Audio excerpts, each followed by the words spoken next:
So what's up with y'all? How y'all doing? It's your boy Decopbo. I had a book deal for like 2 years, and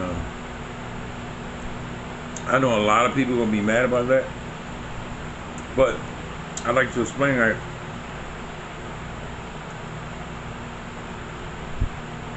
the book deal wasn't for. I didn't take the upfront money because I would have got robbed.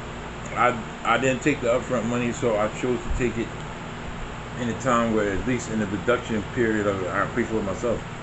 Meaning, like, when they give you an advance rate book, that advance is so you can live and do nothing but write the book, right? But when you do that, what happens is, if the book pop, then they might have gave you $10,000 and now they own like 40% of your fucking book. So you should get bestseller or something. Like, they just made like a ungodly amount of profit from you. So I didn't do it. I had too much stuff going on. I was terrible health. I'm like, fuck that. I ain't writing my own book right now. But I want to get people to process in the way, the steps in which to write a book with the greatest chance of success. Absolutely free. Listen, absolutely free. I am showing you my blueprint, but you can't get names, titles, things, ideas. I'm not doing that. But the blueprint in which I write it, because a lot of times people got, people got skill, people got books they want to read, write, and they got the skill to do it, but they don't know how to go about the process. So I'm gonna show you some pictures, right? And then I'm gonna come back and I'm gonna explain those pictures. All right? All right. Good.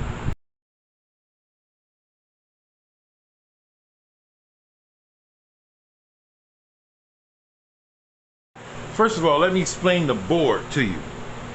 Right?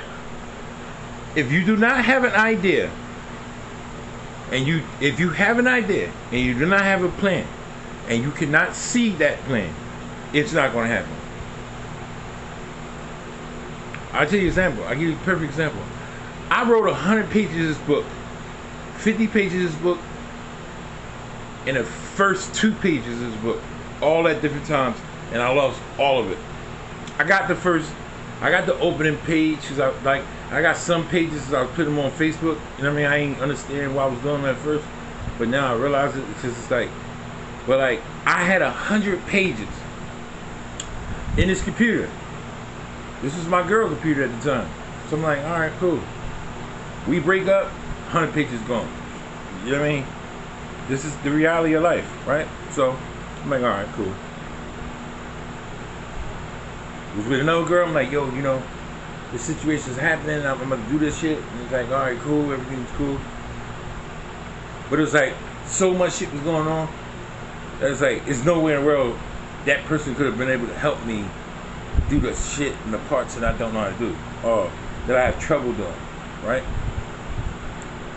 So it's like, don't kick yourself in the ass all the time, because it's like, if I would have tried to do it then, it would have sucked, because I'd have been so busy.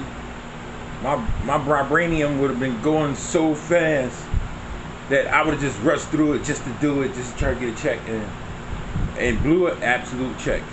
Because it's like, if you do it the right way, not only would you get a book, people try to screenplay it, people try to make a movie out of it, and this is a genre, this is a area or a particular lane that very few black people are doing, or whatever you want to call it. Every few, darker people, dark-skinned people, Mexicans, Puerto Ricans, blacks, stuff like that, ain't in this lane, because like they say it's too sophisticated for them, to this, that, third, and that's it. It's a 3-part book: cereal, spoon, milk, and all the chapters written in French.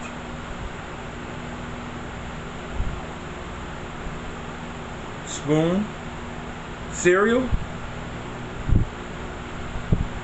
the nutrition of the book, the actual combination between everything, when everything comes together, cereal. But it's about cereal. But not cereal, but it was catchy that I did that. Right? Spoon, how he got the tools and how he learned how to do everything and how everything came to fruition and you know, and then his milk, the last one, is what made him, what's the nourishment, what made him into the person that ultimately the first book talked about. See? Teach that. Yeah, but, you know, all the arrows must connect to the next arrow. And all of that must happen in precision all the way to the end, but the end must have,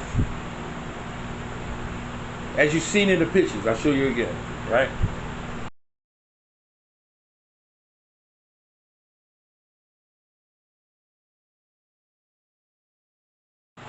The arrows must meet each other in real time. Lots of people try to be, listen, when you first write a book, you want all of that shit to go from 8 o'clock in the morning to 8 o'clock the next morning. Don't skip around and shit. Like, you know, some movies, because them niggas is famous. They've been doing this shit forever. Don't, so when a movie come and then, like, it'll tell you the beginning, it'll tell you the end, in the middle, then it go back, you know what I mean? That's, believe me, you only get trapped in that, right? So, everything will lead to the next thing, you know? And from that, you work on one of them at a time. You work at one of them at a time. Some of your chapters are going to go like this. Some of your chapters are going to be hard as shit. But the bottom line is that you still get to a point where you can actually physically see your progress till you get to a point where it's like you start to fiend for the ending. That shit come. You concentrate, you see the goal coming next. But without that board, without those things, the chances of you completing it is impossible. It's your boy Decopbo. How to write a book for idiots like me. And this is my tutorial on how to make a book and how the process came and how I was able to get somebody to do it, or at least like allow me to do it. But it's like 2 years in the making, man. People think shit happened overnight. It's not. It's like 2 years. I'm like, I couldn't do it. I wasn't doing it. You know what I mean? I ain't had time to do it. It's as simple as that. And now, like, I'm in a good headspace and a life will work. Like, I could just, and it won't get dark or any of that. But that's your boy Decopbo. Nice looking shoot. Like always, chase a bag, get a bag, spin a bag. Decopbo on.